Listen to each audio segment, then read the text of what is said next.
Hi, I'm Gift Thongpia Hughes from the 23 Home with Glenn and Gift. I am so excited to be here with Linda Pisani today. You're going to share with us how the living energy and teach the class what is the Feng Shui relate to the living and people that live in home, right? Yes, so tonight we'll be covering some basic Feng Shui points to help those with improving the energy in their homes, the flow, the colors, all those things that support our family.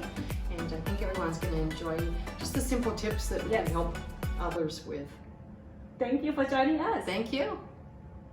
Little Aussie, moved over here, went into mortgage banking for 10 years, so I got really much into the information about homes, the flips you're talking about, construction. It's all really exciting. And the more that I learn about how homes remodeling and selling and refinancing and stuff like that, I think I got a little bit more connected with the importance of homes and how fun it is to be involved in real estate. Like it was, and I'm watching how the market changed, in that 7 years we're going good and 7, and then we crash. Like learning all those little algorithms, I guess you want to call them, of mortgage banking. So I kind of got really involved in that, and then I started to love homes more and more, and the more I learned about energy, I understood that it was really important to set up a home that it makes you feel a certain way. So I went to China and studied Feng Shui. So as you know, with Feng Shui, it's about energy, it's about the qi in your home, and it's just an automatic thing that's almost not talked about. You don't walk in and go, oh, this house is Feng Shui. You walk in and go, it feels good, it feels homey, it feels warm, it has like a feeling, because we are emotionally connected to things automatically, but we don't walk around going, oh, I'm emotionally connected to this house. We're saying like, it makes me feel good. So knowing that as you're decorating your homes, when you're thinking about little pieces, and I know that you shared lots of things about upgrades, think about when you're with your colors and stuff like that, how does it make you feel? So who plans to stay in their home for the next 20 years? Did you guys just No? plan that out? Who plans to stay for the next You're done? That's it? Stella, you too, right? Don't you plan to stay? So, and who plans to be gone within the next year? Okay, so maybe you have to move the location. So it's really important, because I know that for me, I had my daughter. We bought our little townhouse, and that's been our humble little abode. She's grown up there. So within the home itself is a lot of emotion, right? You birthing your child, you got this little one running around, they're touching everything, they're growing. So there's a lot of emotion for everybody from a family perspective and a child's perspective. It's like how they feel about the home. So when you're working from a Feng Shui perspective, you're starting to work with how you feel about your home. You might not have kind of arrived at this kind of thought before. You might be like, really? I've never walked in and say, how do I feel about my home? It kind of feels weird to say that, but it's actually natural, because when you come in and drop your work bag, you walk in and go, oh, I'm home. There's a feeling about it. But when in actual fact, the feeling starts at that curb. Right? So as soon as you drive up to your home, you're like, oh, look at those flowers, look at those plants, it's just like that instant feeling about your home as soon as you arrive. So it's really important to start at that curb. And you probably talked about this in your presentation already, but from a Feng Shui perspective, that's where your energy starts. That's that part of when you arrive at that piece of land that you're paying for every month. You're putting a mortgage to it, or a rent, but that's your space. That's where you live, and your family comes home too. So when you think about too the flow of energy, so when I come to like a front door, I'm normally looking for things like, what is like in your face? What is like stuck at the door, where you're thinking, I don't even know if I want to go in. It just feels like cluttered, colors, textures, just stuff that's stuffed into corners. So you may have already seen properties like this, you may have lived like that, you may know somebody who does live like that. So all those kind of things, they really hit you from that front door. So we always want to be making sure that everything from the front door moving forward has this flow, and it's inviting. Now, the invitation too is not always just those people who live in the house. The invitation is, I want to invite others. I want others to come to my house. I want my house to be a friendly space. I want to invite, my neighbors and the kids' friends to come. You want that energy to be welcoming in your door. So from the front door, I always balance it out with 2 nice plants as you arrive at the front door. That's like a place that's like bringing the positive energy to the door, placing a bell on your door. I don't know if you'll notice when you go to like a Chinese restaurant or you go and get your nails done, they always have a bell on the door, right? And it's not because I want to hear you when you come in, it's about I want to move that energy and bring in that abundance and prosperity. That's the thought or the mindset behind the bells. So not to say you have to put like a big ding dong on your door, but it just brings in that energy, it creates that positive energy. And as you move through the house, it's really important with positioning too of your furniture. So if we have oversized, large furniture, what does it automatically do? It makes the room look small. It makes you want to move around like this, right? And the more that you have maybe some smaller pieces, depending on the size of a room, it's important for that for the movement of energy to circulate. So when I did home staging, that was one of the really important things. Don't put too much in a room. Don't put oversized furniture in a room, so that you're creating that. Once again, the emotions like to move freely. It doesn't like to be all stuffed in and boxed in. So being mindful of that when you're positioning furniture. Colors as well. We resonate with colors a lot. So it's like you normally look at your dress when you things that you wear, right? Some people are really loud, like they love loud clothes. They love vibrant, more, overly colorful. Some people are more like the neutrals, the beige, the grays, sort of like more low-key colors. So your house is normally a reflection of you. And I know that you had mentioned about colors. For sale colors are different to living colors. If you go into my house right now, I've got dark mushroom, but it's like walking into a mushroom. It's very warm and you just kind of blanketed, but that's how I want to feel when I walk in my house. But to say if we were to be selling that, I'd have to change that color because that's the emotion for me and my family, not obviously the emotion of the rest of the universe. So I know that you just probably described some neutral colors where somebody can walk in and just go like, okay, I don't, it's not naturally my color, but I can live with this. There's livable colors, and then there's ones that are just like, can't do it. So, but once again, it resonates with your emotion and the people that are in the property.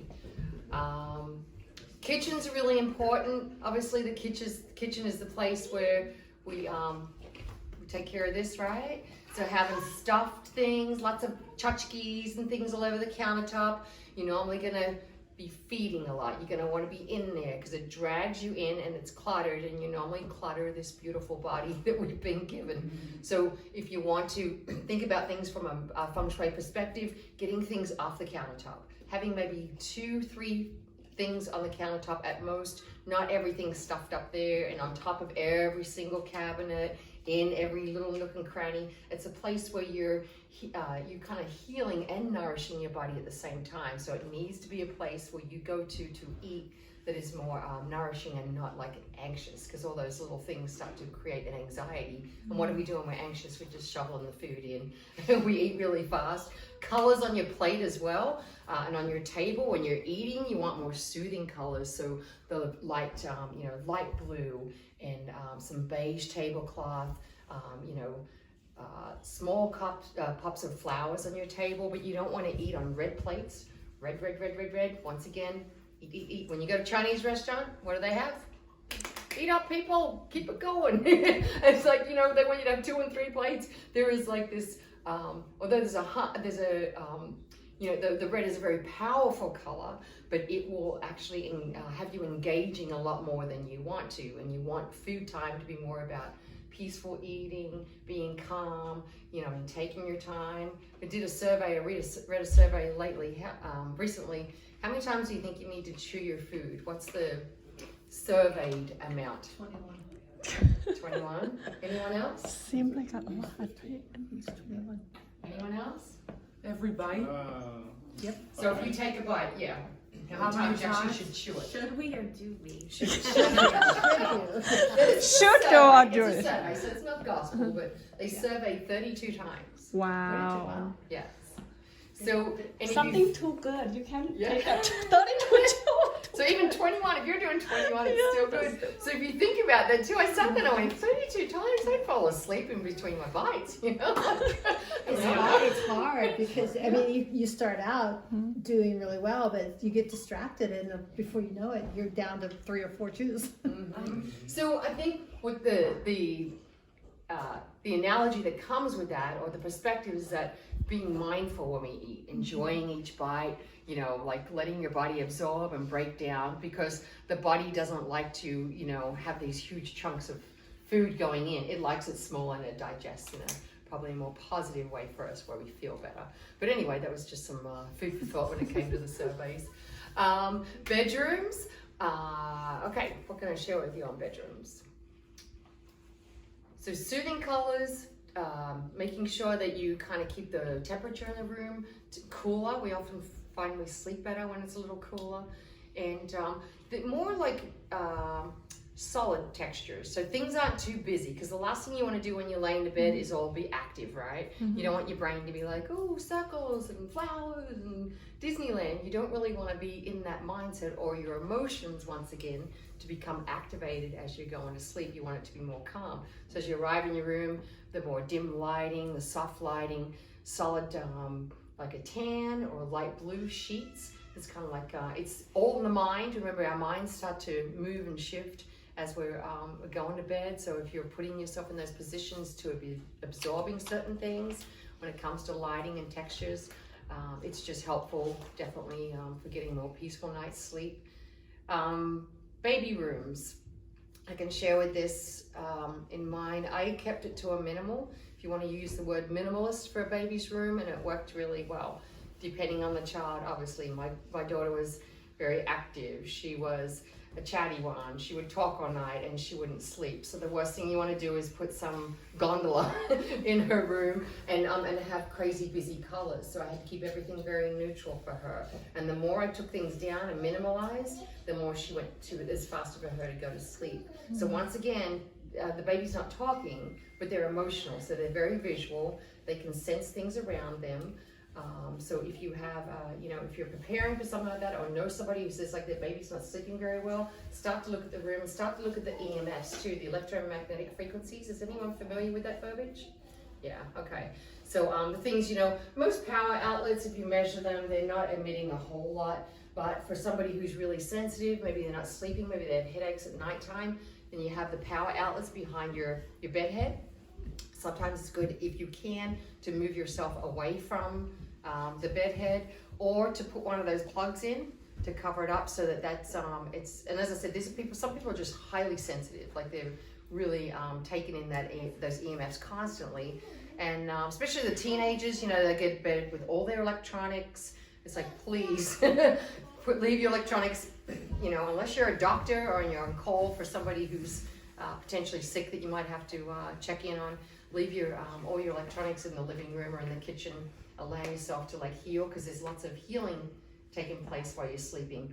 Take things out from under the bed too. Don't store suitcases. People store the most bizarre things under your bed. It's like, this is where you're asleep. And if you think about it, that energy is rolling under and around you as you're sleeping, right? So you're healing when you're sleeping. Your cells are restoring themselves. My daughter. You're nourishing your body with just that in and out breath that you're getting. So it's really important not to have anything kind of around that space, around your bed or under your bed. We all have those piles of, who has the pile in the corner where there's a chair that just collects the clothes, right? Okay. So another good idea, if you have trouble sleeping, fold those clothes before you go to bed. If there's laundry sitting there, one of the most calming, soothing things to do is it's brainless. But it's like one thing to just do while you've got, no TV on, you're just kind of hanging out when you go to bed. Fold your clothes, put them away. So once again, you've got that positive energy around you while you're sleeping and resting. There's another thing that came up, which I was really surprised, having bedrooms above a garage. So if you think about cars, they're moving in and out, right? So there's a lot of movement. Then you have fuel. I mean, not that it probably disperses a lot, right, as you're backing in and out of your garage. But it does, there's like, you know, a tiny residual of fuel that is left in different spaces. It is like a corner space. It's not ventilated in your garage. It does kind of seal into your home. So there's people who can't sleep with their bedroom above the garage. It's a tricky one if somebody says that, because it's like, if that's your master bedroom, you're like, well, where am I going to go? You know, I can't move to anywhere in the house. So I just bring up, there's certain feng shui things. It takes like a while to explain that. That's a little bit more in depth. But there's certain things that you can do in order to support people that are kind of having that challenge. Does anyone have any questions? Any questions about feng shui over the years? I mean, I'm sure you've read different things, maybe seen pictures, and there's like 100 different styles of feng shui out there. They're all different. That's why people get really confused when they're reading about it, because they're like, but that book says that and that one says that. So it's just that it's different styles. It doesn't mean that there's anything wrong. This door over here, does that mean money's gonna come in the front door and go out the back door? No. The thing is, it's not in alignment. It's not like, So if yeah. you were to be able to walk in this door and you would, you know, but there's like, and you have a wall here, you have like this off alignment going on. So it's not in, like it's not in total tunnel per se. Yeah. Also, a lot of my Asian friends, because I spent a couple of years in Asia, if you come in the front door and you see out the back door, Yeah. they don't like that. Yeah. When I bought my house, it was from a Japanese lady, and they put a curtain down so they Yeah. couldn't see and stuff. And actually, when I went to buy the house, I actually used that. I said, well, I don't know about this house. You can see the back door. And I used that too. Yeah. This is Yeah. the reason they don't want the doors like using the old fan. They want to make sure that the air circulates into the house instead of coming and going. That's why they come in. That's how the old people teach young people. Right. And they remember because they use other excuses. But technically, that's how science come up with why the door should not light up. Because in the old days, they don't have a fan or air conditioning. So when you have the door light up, wind come in and go out. So the room will be hot all the time. So That makes sense. Yeah. So So, it's yeah. more of the Yeah. economics of it. yeah, a lot of stuff. So The flooring. But simple thing what I learned is try to like clean up the Decluttering. space, decluttering. That's help out, rotate all your energy, or like, you know, put it thing away, or something you don't use, just donate it, clean up, which we did pretty good. Is there such thing as feng shui insurance? Because my wife's gonna go change all the furniture in her house. Feng Shui insurance. Never heard about that. Post it on Facebook. And everything is energy too, right? Because everything vibrates. It just vibrates at a different frequency, right? So all the furniture around you, us as people, everything has its own vibration. It's pulsating. It's just a different frequency. So the more clutter you have, the more you are affected by this energy that it's kind of got no purpose. If you're not using it, it's just sitting in corners and magazines and clothes that don't get used. Spare rooms are like the worst. It's like one of those things where you just close the door, I don't want to deal with you. Or the garage, oh my God, garages. So those spaces, remember your garage is a part of your home, right? That's like a part of where you live. So in the basement, if your basement's messy, it's normally the foundation of your life and your health. So if your basement is chaos, you can kind of, everything from the bottom rises, right? So everything on your bottom, like that's your foundation. So if your basement is in chaos, chances are it will probably mirror the way that you feel and the way that your life is. So if you feel like your life is a little chaotic, things are kind of, you're never really finishing projects, things are not happening for you in the time frames that you want them, you keep coming to all these crossroads, it's like things are just kind of chaos. Go to your basement. Start figuring out what's going on down there. What do I need to move around? What do I need to It's a storeroom right now. Yeah. Do you have lightning bolts? No, we're doing a remodel, so everything's in storage down there right now. But None of it happens fast enough. Well, it's tough when people like you doing the work, or people like us have kids, you know, like what do you suggest in that case? because they want to Toys. keep their toy. Toys. Yeah. I think it comes down to organization. You can have toys. I have my toys. My kid, you know, it's like everyone can have their toy. Everyone has their stuff. It has to be just organized. And the more that you have organization, Right. it's no longer this cluttered energy. It becomes more, you know, focused and organized. The thing is too, when you really get down to the nitty gritty, you can get rid of a lot of stuff. Right now, you can purge 600 things in your house. Right now. Throw away. You could donate or whatever. If you went around, there's 600 things you are not You using. have There's 600 pieces of I love everything. I love all my clothes. Right? I love all my stuff. We did not throw away, we built the fireplace with that scrap wood. So it's just food for thought, you know, as you start to think about your own home, like this is where you live. You obviously you always want to be comfortable, you want it to be the way that you like it. So these are just some tips for you as you kind of move forward. You know, spring's coming, we always do like nice spring cleaning, throwing things out, moving things around, maybe changing some colors and getting some brightening things up. But they're kind of like just some tips that I can share with you. Basic 101 things, they're not hard to do.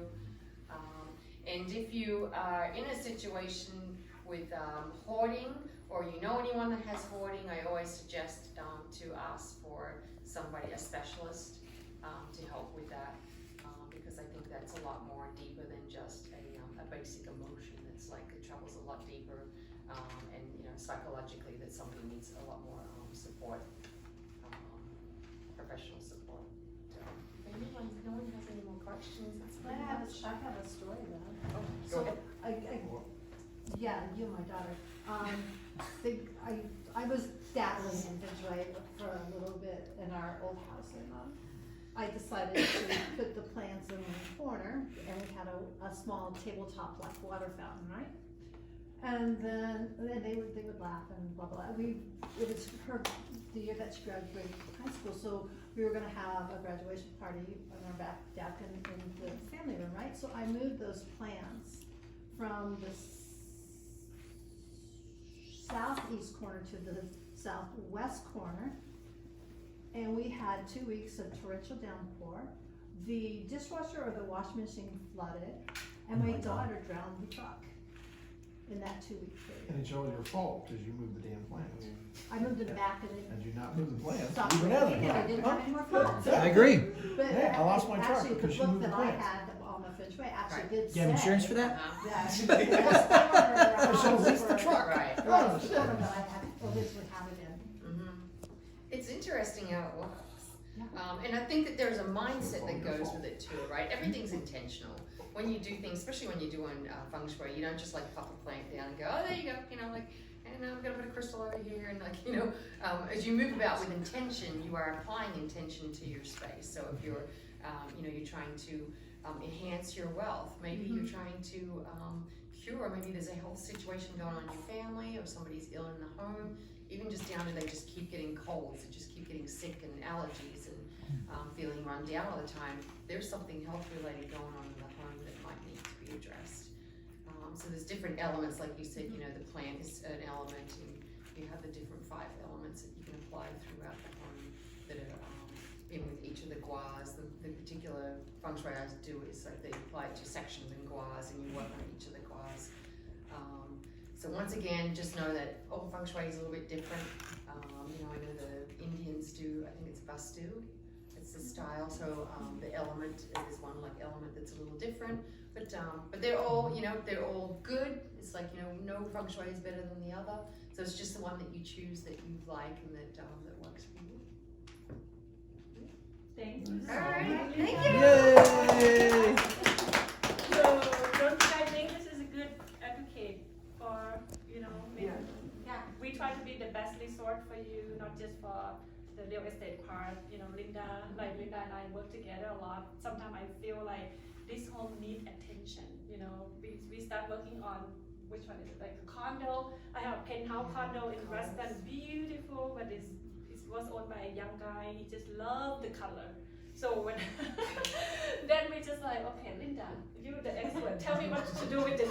Change color. And she suggests something like that for you to live in a home, or like she said, you plan to live in long term or short term. She can help you with that too. So Spaces too where somebody has passed away, okay? Because you know, if somebody passes away, there's once again that emotional residual that's left behind.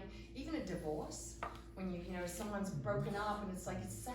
It's been a sad home for a little while, and that leftover emotion is still in the house. So it's really important to you know, do a Feng Shui cleansing and release that old energy so that it's like this is a brand new space now energetically for a loving new family to come in and purchase it.